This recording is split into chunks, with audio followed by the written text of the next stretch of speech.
Cyber security আইনের কোনো প্রয়োজনীয়তা নেই বলে দাবি রাজনৈতিক ও বিশ্লেষকদের। সিজিএস আয়োজিত এক ওয়েবিনারে এই মন্তব্য করেন তারা। বিশ্লেষকরা বলছেন, আগের আইনেই সব সমস্যার সমাধান সম্ভব। বিরোধী দলকে দমনে এবং গণমাধ্যমের স্বাধীনতা খর্ব করতে সরকার সাইবার সিকিউরিটি অ্যাক্ট করেছে। সাজ্জাদ জাহানের প্রতিবেদন। ডিজিটাল নিরাপত্তা আইন কিংবা সাইবার সিকিউরিটি অ্যাক্ট নিয়ে রাজনৈতিক ভাবনা বিষয়ে ওয়েব সেমিনারের আয়োজন করে সেন্টার ফর গভর্নেন্স সিজিএস।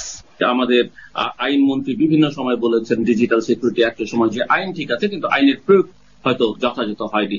সেমিনারে এই আইনের অপপ্রয়োগে অনেকে হয়রানির শিকার হচ্ছে বলে জানান বক্তারা। তা মানুষের কথা বলার সুযোগকে অবারিত করাটা এটা কিন্তু একটা অন্যতম প্রয়োজন, এই জন্য যে তাতে মানুষের ইনভলভমেন্ট বাড়ে, আমি অনেক কিছু করতে পারি। মুক্তিযুদ্ধের চেতনার মূল কথা ছিল যে বাক স্বাধীনতা, সেইগুলির জন্য কিন্তু আমরা অস্ত্র তুলে ধরেছিলাম। আজকে এসে আমাদের এই ধরনের একটা আইনের বিরুদ্ধে এটা নিয়ে হয়তো 10 বার আমরা ওয়েবিনার করতেছি। রাজনৈতিক ভিন্ন মতকে বা সরকার বিরোধীদেরকে দমন করার জন্যই করা হয়েছিল। আর সাইবার স্পেসকে, অনলাইনকে, ডেটাকে সুরক্ষা দেওয়ার জন্য যদি আপনার এই আইনটি করা হতো, তাহলে বাংলাদেশ ব্যাংকের রিজার্ভ চুরি হয়েছে, সেটির আমরা প্রতিকার পেলাম না এই আইনে। নিজেদের অপকর্ম ঢাকতে এবং ভিন্ন মতকে প্রতিহত করতে অযৌক্তিকভাবে সাইবার সিকিউরিটি আইন প্রণয়ন করা হয়েছে বলে মন্তব্য করেন আলোচকরা। আর সরকার প্রধানকে সমালোচনা করা যাবে না, এইটা যখন একটা আইনের মধ্যে থাকে তখন আর কোনো আলোচনা করার প্রয়োজনীয়তা নাই।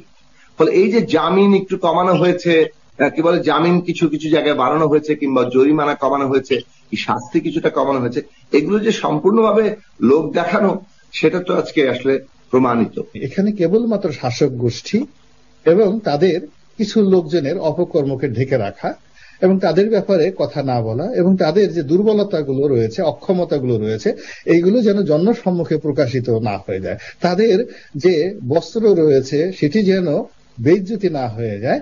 এই কারণে তারা কি করছে, প্রতিপক্ষকে ভয় দেখানোর জন্য, যাদের বিবেক এবং শুধু যেন তেন প্রতিপক্ষ না, তাদের জন্য যাদের হাতে কলম চলে।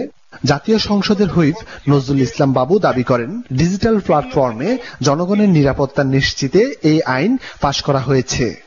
যেই আইনই হোক, সেই আইনই কিন্তু তদন্ত করার ব্যবস্থা আছে, ইনভেস্টিগেশন করবেন থার্ড পার্টি, এটার সত্যতা যাচাই হবে, বাছাই হবে।